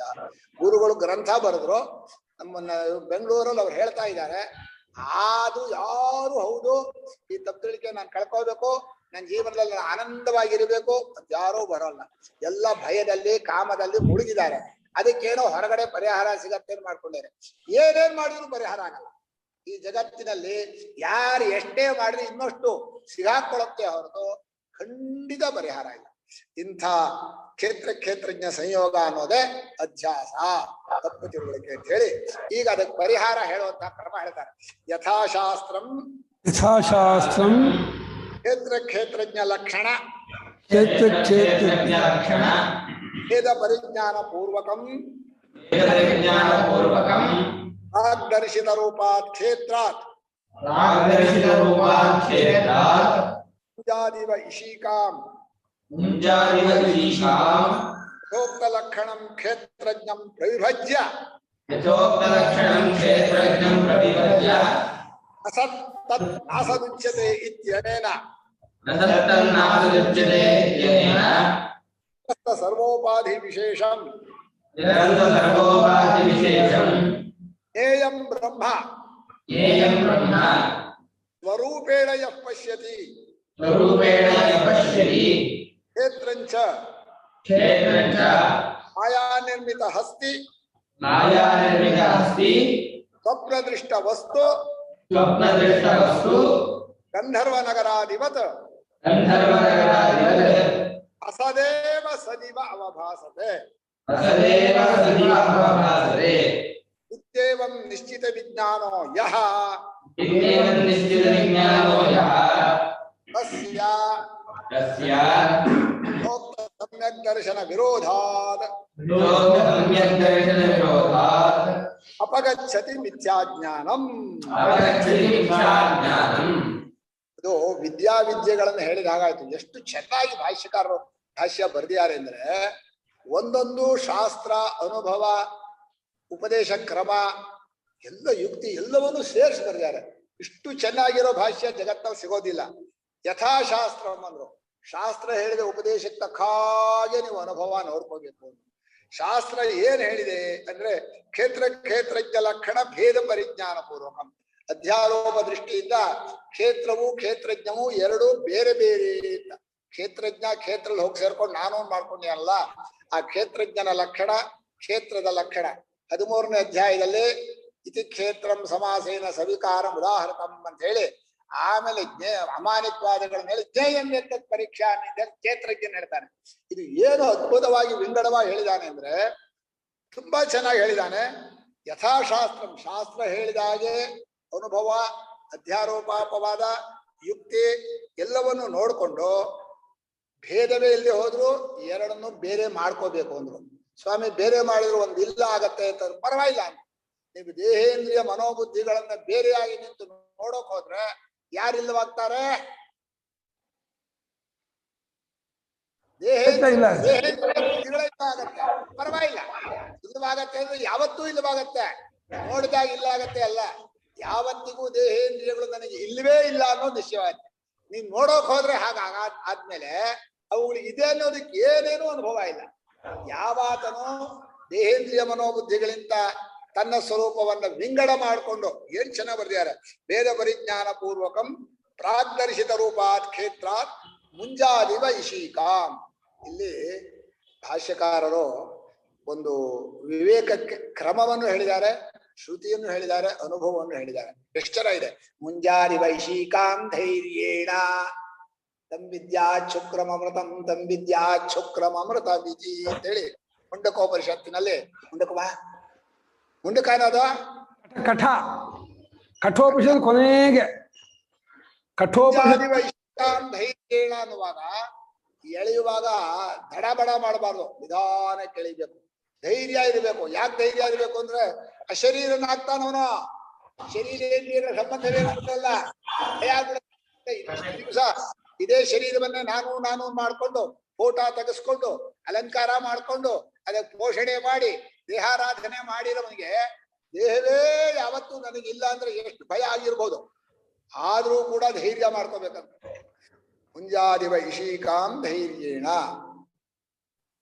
ಪುರುಷೋ ಅಂತರಾತ್ಮ ಸದಾ ಜನಾನಾಂ ಹೃದಯೇ ಸನ್ನಿವಿಷ್ಟಃ ತಂ ಸ್ವಾಚ್ಛರೀರಾತ್ ಪ್ರವೃಹೇನ್ ಮುಂಜಾದಿವೇಶಿಕಾಂ ಧೈರ್ಯೇಣ ತಂ ವಿದ್ಯಾ ಪ್ರವೃಹೇತಂದ್ರು. ಅದೇ ನಿಜವಾಗಿ ಅಂಟ್ಕೊಂಡಿಲ್ಲ, ಸಂಯೋಗವೇ ಇಲ್ಲ. ಆದ್ರೂ ಪ್ರವೃಹೇತ್ ಕಿತ್ತು ಎಳ್ಕೋಬೇಕು. ದೇಹೇಂದ್ರಿಯಗಳಲ್ಲಿ ಅಭಿಮಾನದಿಂದ ನೆಟ್ಕೊಂಡ್ಬಿಟ್ಟಿಯಾನೆ, ಬಿಡ್ಕೊಂಡ್ಬಿಟ್ಟಿಯಾನೆ. ಈ ಜೀವ ಚೈತನ್ಯ ಸ್ವರೂಪನಾಗಿ ಸಾಕ್ಷಿಯಾಗಿ ಇರೋದ್ ಬಿಟ್ಟು ದೇಹೇಂದ್ರಿಯಗಳನ್ನು ನೋಡ್ತಾ ಬರೀ ನೋಡೋನಾಗಿಲ್ಲ, ಸೇರ್ಕೊಂಡ್ಬಿಟ್ಟ. ಇದೇ ನಾನು ಮಾಡ್ಕೊಂಡೆ ಅಭಿಮಾನ. ಆ ಅಭಿಮಾನ ಎಷ್ಟು ನಾನೇ, ಅದೇ ನಾನು.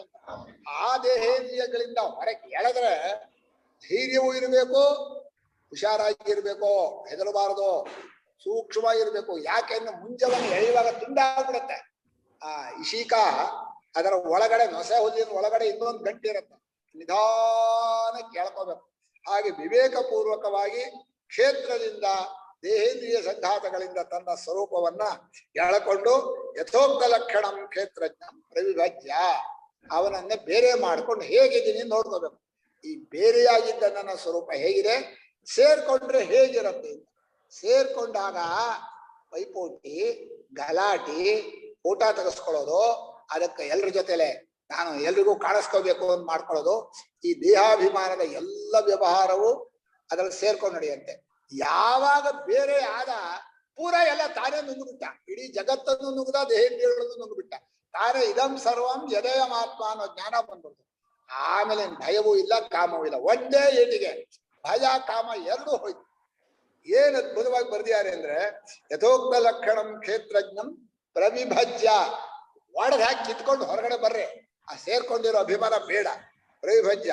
ಅದಕ್ಕೆ ಉಪದೇಶ ಏನು ಅಂದ್ರೆ, ನಸತ್ತಂ ನಾಸದುಚ್ಯತೆ. ಇದೇ ನೋಡ್ತಾ ಇರೋ ವಸ್ತುಗಳು ನಾನಲ್ಲ, ಇಲ್ಲ ಅಂತ ಕಾಣಿಸ್ತಾ ಇಲ್ಲ ಅಂತ ಹೇಳ್ತೀಯಲ್ಲ, ಅದು ನಾನಲ್ಲ ಅಂತ. ಆ ಭಗವಂತ ಇದೇ ಅನ್ನೋದನ್ನು ಇಲ್ಲ ಅನ್ನೋದನ್ನು ನೋಡುವ ಸಾಕ್ಷಿಯನ್ನು ಹೇಳುವಾಗ ಅವನನ್ನ ಇದೇ ಅಂತ ಹೇಳಿದ್ರೆ ಇದೇನೋ ರಾಶಿಗೆ ಸೇರಿಸಿ ತಪ್ಪಾಗತ್ತೆ. ಇಲ್ಲ ಅಂತ ಹೇಳಿದ್ರೆ ಕಣ್ಣಿಗೆ ಕಾಣಿಸ್ತಾ ಇಲ್ಲ, ಅದನ್ನ ಇಲ್ಲ ಅಂತ ಹೇಳಿರೋ ರಾಶಿ ಸೇರಿಸಿದಾಗತ್ತೆ. ಅದು ಎರಡನ್ನೂ ಹೇಳಕ್ಕಿಂತ ವಿಲಕ್ಷಣನಾದವನು ಅನ್ನೋದೇ ನೇತಿನ ಉಪದೇಶ. ಅದು ನೀವ್ ಏನೇನನ್ನ ಇದೆ ಅಂತ ಹೇಳ್ತೀರೋ ಅದು ಕಂಡಾಗಿದೆ ಅಂತ ಹೇಳ್ತೀರಿ, ಆ ತರ ಕಾಣಿಸ್ಕೊಳ್ಳೋನಲ್ಲ. ಯಾವ್ಯಾವ್ದನ್ನು ಇಲ್ಲ ಅಂತ ಹೇಳ್ತೀರೋ ಕಾಣದೇ ಇರೋದ್ರಿಂದ ಇಲ್ಲ ಅಂತ ಹೇಳ್ತೀರಿ, ಆದ್ರಿಂದ ಆ ತರ ಕಾಣಿಸ್ಕೊಳ್ಳೋನು ಅಲ್ಲ. ಇಲ್ಲಿ ನಸದ್ದಂ ನಾಸದುಚ್ಯತೆ ಅನ್ನೋದೇ ನೇತಿನ ಉಪದೇಶ. ಇತ್ಯನೇನ ಅಂದ್ರು, ಈ ಅಧ್ಯಾರೋಪಾಪವಾದ ಕ್ರಮದ ಉಪದೇಶದಿಂದ ನಿರಸ್ತ ಸರ್ವೋಪಾಧಿ ವಿಶೇಷಂ ಜ್ಞೇಯಂ ಬ್ರಹ್ಮ. ಯಾವ ಉಪಾಧಿ ವಿಶೇಷಗಳು ತನಗಿಲ್ಲ, ಯಾರೇನು ಹೊಗಳಿದ್ರು ಇಲ್ಲ, ತಗಣಿದ್ರು ಇಲ್ಲ. ಅಣುಮಾತ್ರೇಣಾಪಿ ಸನ್ ಅಸಂಪತ್ಯತೆ ತತ್ಕೃತೇನ ದೋಷೇಣ ಗುಣೇನವ. ಅಣುಮಾತ್ರೇಣ ಯಾರೇನ್ ಹೊಗಳಿದ್ರು ಉಪಾಧಿ ಹೊಗಳ್ತಾರೆ, ಯಾರೇನ್ ತಗಳಿದ್ರು ಉಪಾಧಿಯನ್ನೇ ತಗೊಳ್ತಾರೆ. ಏನ್ರಿ ಹೀಗ್ ಮಾಡಿಬಿಟ್ರಲ್ಲ ಅಂದ್ರೆ ಮಾಡೋರ್ ನಾವಾಗೇ ಇಲ್ಲ, ಏನ್ರಿ ಹೀಗ್ ಮಾತಾಡ್ಬಿಟ್ರಲ್ಲ ಮಾತಾಡೋರ್ ನಾವಾಗೇ ಇಲ್ಲ. ಅವು ಎಲ್ಲ ಉಪಾಧಿಗಳನ್ನೇ ಹೊಗಳೋದು, ಉಪಾಧಿಗಳನ್ನೇ ಬೈಯೋದು. ಇಲ್ಲೊಂದು ಪ್ರಶ್ನೆ ಏನಿದೆ ಅಂದ್ರೆ, ಅಭಿಮಾನ ದೇಹೇಂದ್ರಿಯಗಳಲ್ಲಿ ಬಿಡಬಹುದು, ಆದ್ರೆ ತಗಳಿದಾಗ ಬಿಡುವಷ್ಟು ಹೊಗಳಿದಾಗ ಬಿಡೋಕ್ಕಾಗಲ್ಲ. ಹೊಗಳಿದಾಗ ಇಷ್ಟ ಆಗ್ಬಿಡುತ್ತೆ. ಆಹಾ, ಅವ್ರು ನಮ್ಮನ್ನ ಹೊಗಳ್ಬಿಟ್ರು, ನಮ್ಗಿಂತ ಇದನ್ ಕೊಟ್ರು, ಬಹುಮಾನ ಕೊಟ್ರು. ಅರೆ ಕೊಟ್ರು ಬಹುಮಾನನ ಕೊಟ್ಟವ್ರೆ. ಮನುಷ್ಯನಿಗೆ ಹೊಗಳಿಕೆ ಹಾಲಾಹಲಕ್ಕಿಂತಲೂ ವಿಷ. ಹಾಲಾಹಲ ಆದ್ರೂ ಕುಡಿಬಹುದು, ಹೊಗಳೋದ್ರಿಂದ ದೇಹೇಂದ್ರಿಯ ಅಭಿಮಾನ ಬಿಡಿಸ್ಕೊಳ್ಳೋದಿದೆಯಲ್ಲ ಕಷ್ಟ. ಆದ್ರಿಂದ ದೇಹೇಂದ್ರಿಯಗಳಲ್ಲಿರೋ ಅಭಿಮಾನವನ್ನ ಪೂರ್ಣವಾಗಿ ಹೊರಗೆ ಎಳಕೊಂಡು ಸರ್ವೋಪಾಧಿ ವಿಶೇಷಂ ಜ್ಞೇಯಂ ಬ್ರಹ್ಮ. ಜೀವನದಲ್ಲಿ ನಾನು ಯಾವುದನ್ನು ಅವಶ್ಯವಾಗಿ ತಿಳಿಲೇಬೇಕು ಅಂತ ಹೊರಟೋ ಅಂಥ ಬ್ರಹ್ಮವನ್ನ ಸ್ವರೂಪೇಣ ಯಪ್ಪಶ್ಯತಿ, ತಾನೇ ಆಗಿದ್ದೀನಿ ಅಂತ ಆತ್ಮ ಪ್ರೇಮದಿಂದ ಕಾಣ್ತಾನೆ ಅಂತ. ಈ ಸ್ವರೂಪೇಣ ಅನ್ನೋ ಪದವೇ ಬಹಳ ಮುಖ್ಯ. ನೀವು ಇದೂ ನೋಡೋ ಚಪಲ ಇದೆ, ಇದೂ ನೋಡಕ್ ಹೋಗ್ಬೇಡಿ. ಬ್ರಹ್ಮ ಯಾವುದು ಇದಾಗ್ಬೋದಾ, ಇದೂ ನೋ ಚಪಲ ಬಿಟ್ಟು ತಾನೇ ಬ್ರಹ್ಮ ಅನ್ನುವಂಥ ಅನುಭವಕ್ಕೆ ಹೋಗಿ ನಿಂತ್ರೆ ಆಗ ಅವನಿಗೆ ಏನ್ ಗೊತ್ತಾಗತ್ತೆ, ಕ್ಷೇತ್ರವೆಲ್ಲವೂ ಮಾಯಾ ನಿರ್ಮಿತ ಹಸ್ತಿ ಸ್ವಪ್ರದೃಷ್ಟ ವಸ್ತು ಗಂಧರ್ವ ನಗರ. ಮಾಯೆಯಲ್ಲಿ ಮಾಡಿದ ಆನೆ, ಕನಸಿನಲ್ಲಿ ಕಂಡ ವಸ್ತುಗಳು ಗಂಧರ್ವ ನಗರ ಅಂದ್ರೆ ಅದೊಂದು ರೀತಿ ಆಕಾಶದ ಕಾಡುವಂತ ಮೇಷೋಂಡ್ರಗ ಗಂಧರ್ವ ನಗರ. ಆ ರೀತಿಯಾಗಿ ಯಾವಾಗಲೂ ಇಲ್ಲೇ ಇರೋದು ಅಂತ. ಪ್ರಪಂಚವಾಗಲಿ ದೇಹೇಂದ್ರಿಯಗಳಾಗ್ಲಿ ಯಾವಾಗಲೂ ಇಲ್ಲ. ಆ ಸದೇವ ಸದಿವ ಅವಭಾಸತೆ, ಇಲ್ಲೇ ಇರೋದು ನಾನು ಅನ್ನೋ ಬೆರಿಕೆಯಿಂದ ಸ್ವತಃ ಸಿದ್ಧವಾದಾಗ ಕಾಣಿಸ್ತಾ ಇದೆ ದೇಹೇಂದ್ರಿಯಗಳು. ನಾನು ಸೇರ್ಕೊಂಡಿದ್ರೆ ಪ್ರಮಾಣಾತೀತವಾಗಿ ಸಿದ್ಧವಾಗಿದೆ. ಆದ್ದರಿಂದ ಇತ್ಯೇವಂ ನಿಶ್ಚಿತ ವಿಜ್ಞಾನೋ ಯಹ, ಈ ರೀತಿ ಅನುಭವ ಪೂರ್ವಕವಾದ ಜ್ಞಾನ ಯಾರಿಗಿದೆಯೋ ಅವನಿಗೆ ಸಮ್ಯಕ್ ದರ್ಶಿ ಅಂತ ಹೆಸರು. ತಸ್ಯ ಸಮ್ಯಕ್ ದರ್ಶನ ವಿರೋಧ, ಅವನಿಗೆ ಸಮ್ಯಕ್ ದರ್ಶನಕ್ಕೆ ವಿರೋಧವಾದ ಮಿಥ್ಯಾಜ್ಞಾನ ಇದೆಯಲ್ಲ, ಅಪಗಚ್ಚತಿ ಮಿಥ್ಯಾಜ್ಞಾನಂ. ಹಿಂದೆ ಹೇಳಿದ ಕ್ಷೇತ್ರಜ್ಞ ಸಂಯೋಗ ಅನ್ನೋದು ಬಿಟ್ಟೋಗ್ಬಿಡೋದು, ಅಧ್ಯಾಸ ಅನ್ನೋದು ತೊಲಗೋಗತ್ತೆ, ಮಿಥ್ಯಾಜ್ಞಾನ ಅನ್ನೋದು ಹೋಗ್ಬಿಡತ್ತೆ. ಮಿಥ್ಯಾಜ್ಞಾನ ಹೋದ ಕೂಡಲೇ ಅದರಿಂದ ಉಂಟಾದಂತಹ ಅನರ್ಥಗಳು, ಕಾಮ, ಭಯ ಮೊದಲಾದ ಎಲ್ಲ ಅಭಿಮಾನ ಎಲ್ಲ ಓಡೋಗುತ್ತೆ. ತಸ್ಯ ಜನ್ಮ ಹೇತೋ ಭಗವಾತ್, ತಸ್ಯ ಜನ್ಮ ಹೇತೋ ಏವಂ ವೇತ್ತಿ ಪುರುಷಂ ಪ್ರಕೃತಿಂಚ ಗುಣೈಃ ಸಹ, ಏವಂ ವೇತ್ತಿ ಪುರುಷಂ ಪ್ರಕೃತಿಂಚ ಗುಣೈಃ ಸಹ ಇತ್ಯನೇನ ವಿದ್ವಾನ್ ಇತ್ಯನೇನ ವಿದ್ವಾನ್ ಭೂಯೋ ನಾಭಿಜಾಯತೆ ಇತಿ ಯದುಕ್ತಂ, ಭೂಯೋ ನಾಭಿಜಾಯತೆ ಇತಿ ಯದ್ ಉಕ್ತಂ, ತತ್ ಉಪಪನ್ನಂ ಉಕ್ತಂ. ತದ್ ಉಪಪನ್ನಂ ಉಕ್ತಂ. ಈ ಅನುಭವದಿಂದ ತಿಳ್ಕೊಂಡವನು ಅವನಿಗೆ ಮತ್ತೆ ಜನ್ಮ ಬರೋದಕ್ಕೆ ಕಾರಣವೇ ಇಲ್ಲ. ಜನ್ಮ ಬರೋದಕ್ಕೆ ಕರ್ಮವಾಗ್ಲಿ ದೇಹೇಂದ್ರಿಯ ಆಗಲಿ ಯಾವತ್ತೂ ಸಂಬಂಧಪಟ್ಟಿಲ್ಲ. ಇನ್ನು ಅವಿದ್ಯೆಯ ಕಾಮ ಕರ್ಮ ಮೂರು ಹೋಯ್ತು ಅಂದ್ಮೇಲೆ ಜನ್ಮ ಕಾರಣ ಇಲ್ಲ.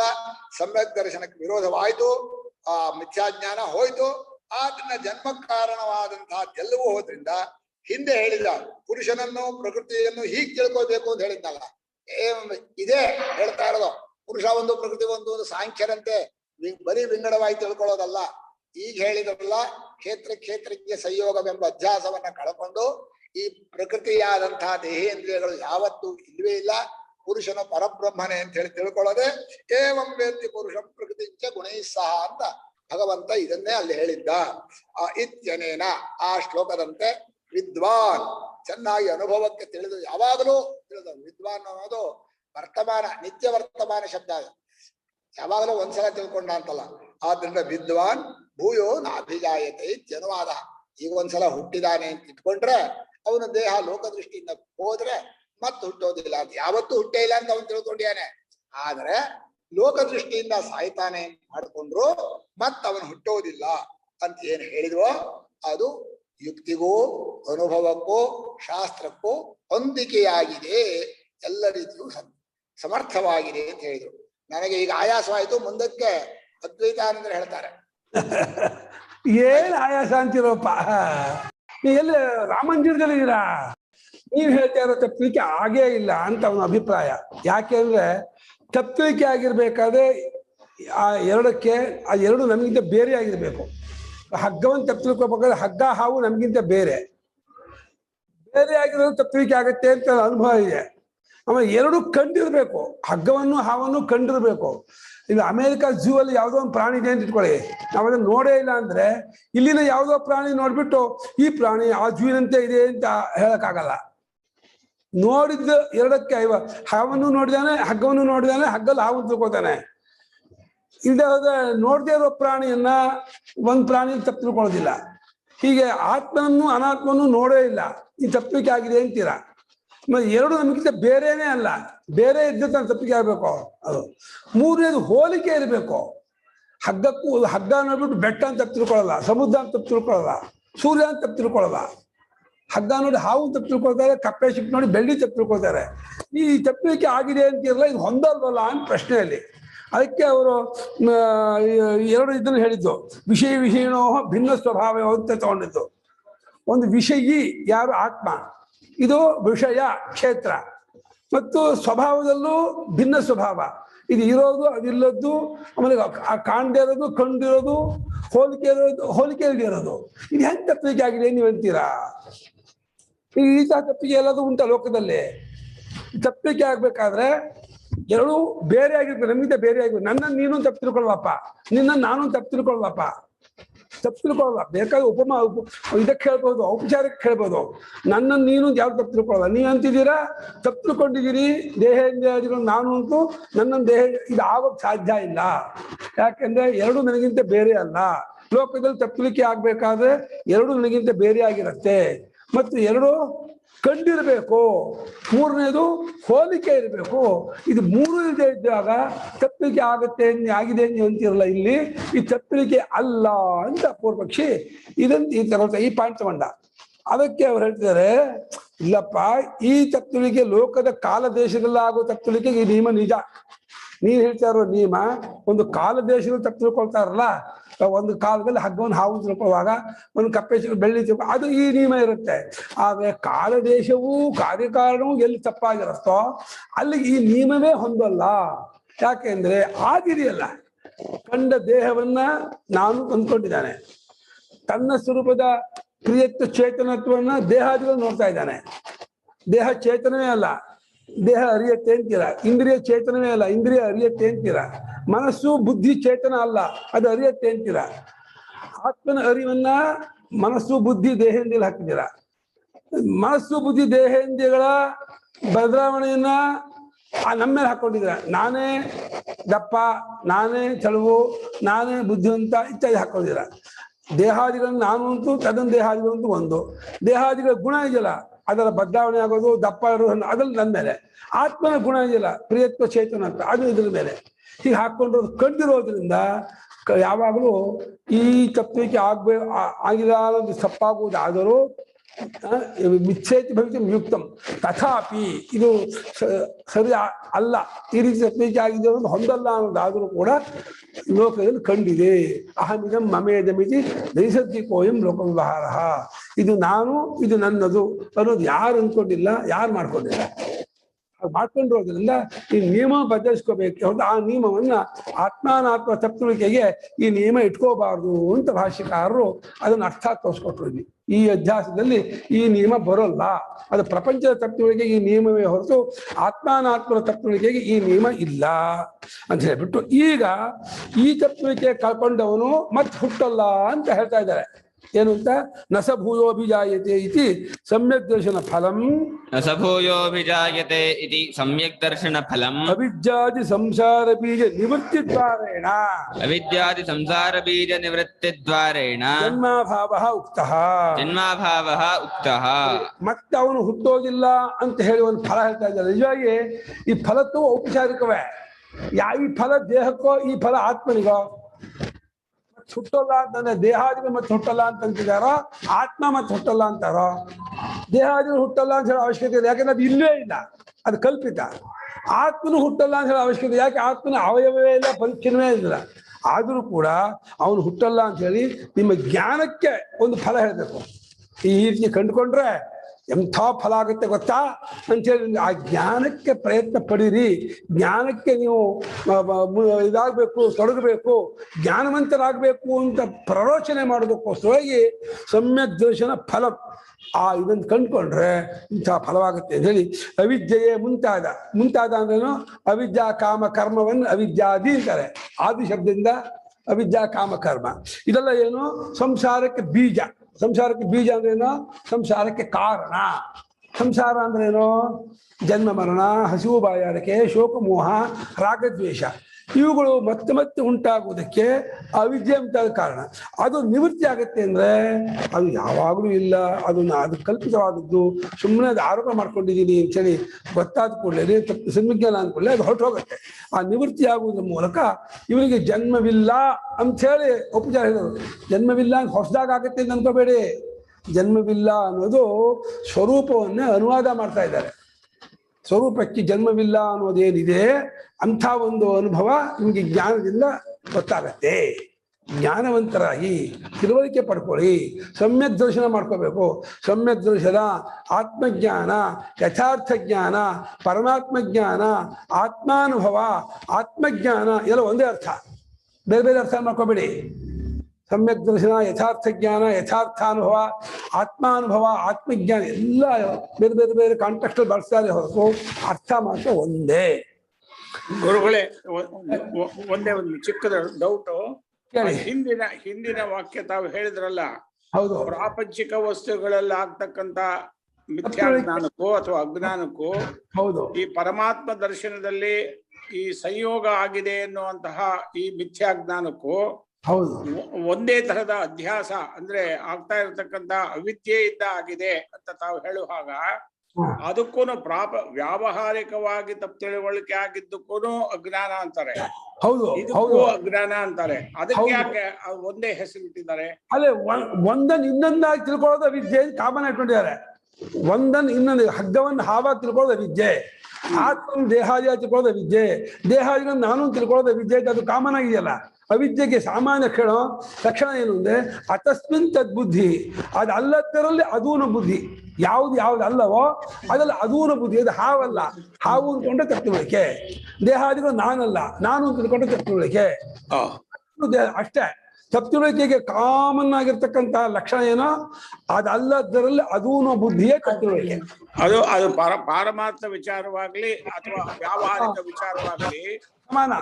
ತಪ್ಪು ತಿಳುವಳಿಕೆ ಅನ್ನೋದಕ್ಕೆ ಇದೇ ಡೆಫಿನೇಷನ್. ಹೌದು, ತಪ್ಪು ತಿಳುವಳಿಕೆ ಡೆಫಿನೇಷನ್ ಏನಿದೆ? ಕೋಯ ಮಧ್ಯಾಸೋ ನಾಮ ಅತಸ್ಮಿನ್ ತದ್ಬುದ್ಧಿ, ಅದಲ್ಲದರಲ್ಲಿ ಅದೂನ ಬುದ್ಧಿ. ಹಾವಲ್ಲ, ಹಾವೂನ ಬುದ್ಧಿ. ಬೆಳ್ಳಿ ಅಲ್ಲ, ಬೆಳ್ಳಿನ ಬುದ್ಧಿ. ಹಾಗೆ ದೇಹಾದಿಗಳು ನಾನಲ್ಲ, ನಾನೂನ ಬುದ್ಧಿ. It is called misconception, it is called ignorance. ಗೊತ್ತಾಯ್ತಾ? ಒಂದು ಇದರಲ್ಲಿ ಇನ್ನೊಂದಿದೆ. ಈ ಹಗ್ಗವನ್ನ ಹಾವು ತಿಳ್ಕೊಳ್ಳುವಾಗ, ಕಪ್ಪೆ ಚಿಪ್ಪನ್ನು ಬೆಳ್ಳಿ ತಿಳ್ಕೊಳ್ಳುವಾಗ ಒಂದು ಕಾಲದೇಶ ತಿಳ್ಕೊಳ್ತೀವಿ. ಅದು ದೇಹಾದಿಗಳನ್ನು ನಾನು ತಿಳ್ಕೊಳ್ಳೋ ಕಾಲದೇಶದಲ್ಲ. ಅಲ್ಲ, ಅದನ್ನೇ ಗುರುಗಳೇ ಕೇಳ್ಬೇಕಾದ. ಅದಕ್ಕೆ ವ್ಯತ್ಯಾಸ ಮಾಡಿದೆ ನಾನು. ಇದನ್ನ ಇಟ್ಕೊಂಡು ಪ್ರಶ್ನೆ ಮಾಡ್ತಾ ಇದ್ದೆ, ನನ್ಗೆ ಗೊತ್ತಾಯ್ತು ಆ ಬೇಸಿಕ್ ಮೇಲೆ ಪ್ರಶ್ನೆ ಮಾಡ್ತಿದ್ದೀರ ಅಂತ. ಆದರೂ ಇಲ್ಲಿ ಏನು ಅಂತಂದ್ರೆ ಕಾಲದೇಶವೇ ಅವಿದ್ಯಾ ಕಲ್ಪಿತ. ಕಾರ್ಯಕಾರಣ ಭಾವೇ ಅವಿದ್ಯಾ ಕಲ್ಪಿತ ಅಂತ ಆದಾಗ ಯಾವ ವಿದ್ಯೆ ಆತ್ಮಾನಾತ್ಮ ತತ್ವಳಿಕೆ ಆದ್ಮೇಲೆ ಕಾಲದೇಶ ಕಾರ್ಯಕಾರಣ ಭಾವ ಬರೋದು. ಆದ್ರಿಂದ ಅದಲ್ಲದ್ರಲ್ಲಿ ಅದು ಅಂತ ತಿಳ್ಕೊಳ್ಳೋದೇ ಅವಿದ್ಯೆ ಅಂತ ತಿಳ್ಕೊಳ್ಳೋದು ಕರೆಕ್ಟ್. ಅವಿದ್ಯೆ ಕಾಲದೇಶದ ಎಫೆಕ್ಟ್ ಪರಮಾರ್ಥದಲ್ಲಿ ಇಲ್ಲ, ಹೌದು, ವ್ಯವಹಾರದಲ್ಲಿ ಖಂಡಿತವಾಗ್ಲೂ ಇದೆ. ಹೌದು. ಆ ಎರಡು ಹೋಲಿಕೆಯನ್ನು ತೆಗೆದು ಹಾಕೋಕೆ ಏನು ಕ್ರಮ ಇದೆ? ಅದಕ್ಕೆ ಈ ಕ್ರಮ ಇಟ್ಕೊಳ್ಳಿ ಅಂತ ಹೇಳಿದ್ದು. ಕಾಲದೇಶದಲ್ಲಿ ಆದದ್ದು ಅನ್ಕೋಬೇಡಿ, ಅದಲ್ಲದರಲ್ಲಿ ಅದು ತಿಳುವಳಿಕೆಯನ್ನೇ ತಪ್ಪುಳಿಕೆಯಾಗಿ ಇಟ್ಕೊಂಡ್ಬಿಟ್ರೆ ಅವ್ ಯಾವ ತಪ್ಪುಳಿಕೆ ಕರ್ಕೊಂಡ್ಬಿಟ್ರೆ ಎಲ್ಲ ತಪ್ಪುಳಿಕೆ ಹೋಗ್ಬಿಡುತ್ತೆ. ಅಂದ್ರೆ ಕಾಲದೇಶದಲ್ಲಾಗ್ಲಿ ಕಾಲದೇಶವನ್ನು ಬಿಟ್ಟಿದ್ದಂತ ವಿಷಯದಲ್ಲಾಗ್ಲಿ ಹೌದು, ಇದೇ ಕಾಮನ್ ಡೆಫಿನೇಷನ್ ಫಾರ್ ಅವಿದ್ಯೆ.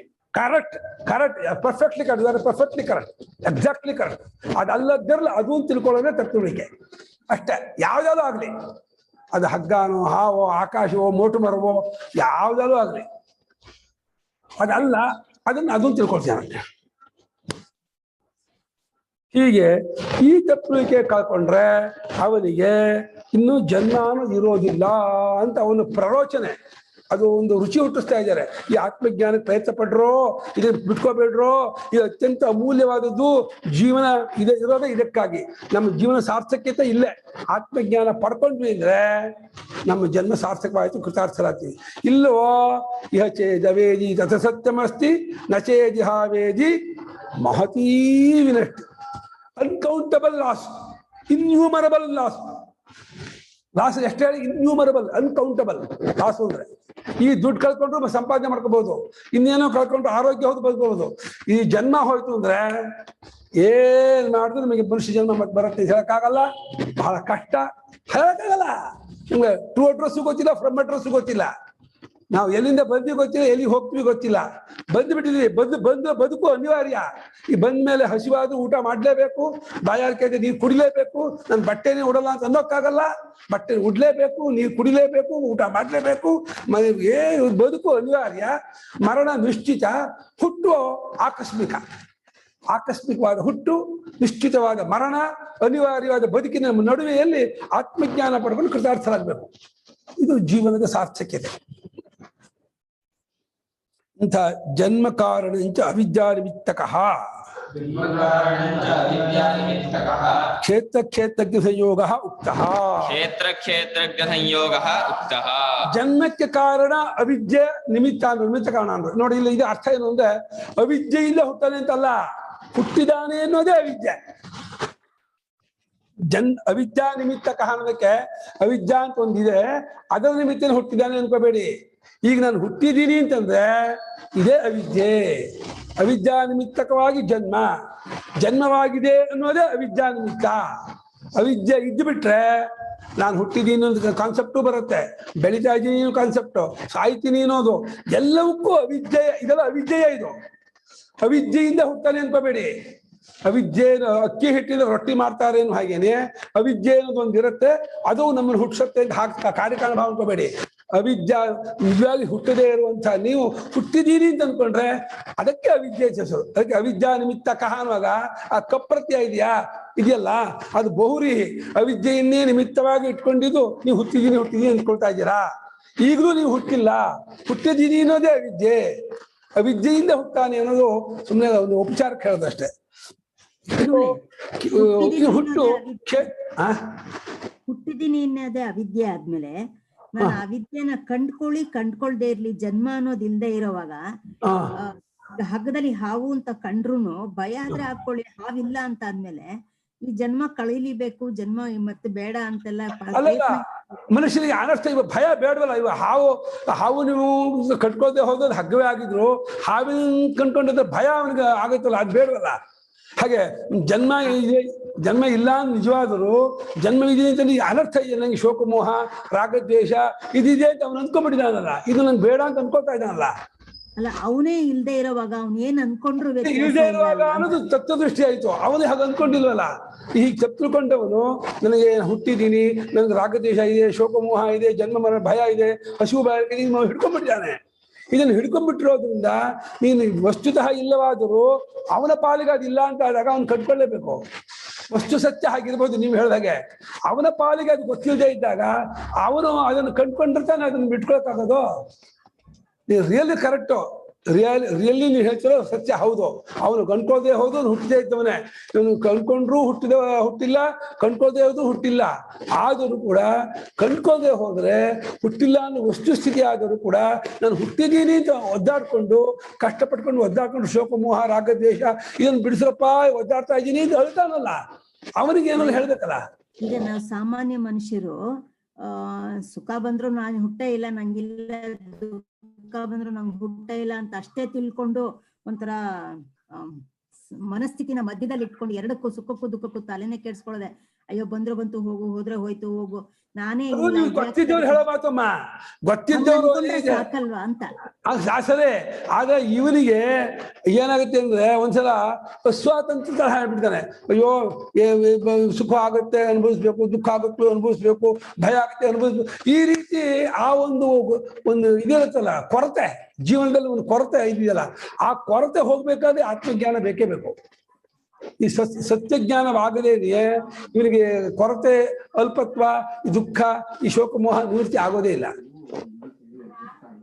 ಸತ್ಯ ಗೊತ್ತಾಗಲೇಬೇಕು. ಸತ್ಯ ಗೊತ್ತಾಗೋವರೆಗೂ ಹೋಗಲ್ಲ ಈ ಭಯ. ಹಾಗಾಗಿ ಕ್ಷೇತ್ರಜ್ಞರುಗಳಾದ ತಾನಲ್ಲದ್ದರ ತಪ್ಪಲಿಕೆಯಿಂದ ಮಾಡಿಕೊಂಡದ್ದರ ಒಂದು ತಪ್ಪಲಿಕೆಯಿಂದ ಈ ಜನ್ಮಾದಿಗಳು ಅವನು ಆಗಿದೆ ಆದಂತೆ ತೋರ್ತಾ ಇದೆ. ಆಗಿಲ್ಲ, ಆಗಿದೆ ಅಂತ ಅಂದ್ಕೊಂಡ್ಬಿಟ್ಟಿದ್ದಾನೆ.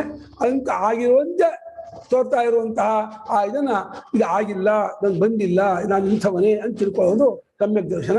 ಅದು ಕೃತಾರ್ಥಕ್ಕೆ ಕಾರಣ. ಅತಃ ತಸ್ಯಾಹ ಅವಿದ್ಯಾಯಾಹ ನಿವರ್ತಕಂ ಸಮ್ಯಕ್ ದರ್ಶನಂ. ಆ ಅವಿದ್ಯೆಯನ್ನು ತೆಗೆದುಹಾಕುವಂಥದ್ದು ಯಾವುದು ಅಂದ್ರೆ ಸಮ್ಯಕ್ ದರ್ಶನ ಒಂದೇ.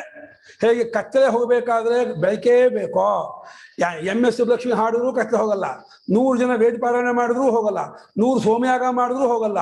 ಪ್ರಪಂಚದಲ್ಲ ಬೇರೆ ಎಲ್ಲ ಕತ್ತಲೆ ಹೋಗೋದಕ್ಕೆ ಬೆಳಕು ಹೇಗೇ ಬೇಕೋ ಹಾಗೆ ಅಜ್ಞಾನ ಹೋಗೋದಕ್ಕೆ ಜ್ಞಾನ ಬೇಕೇ ಬೇಕು.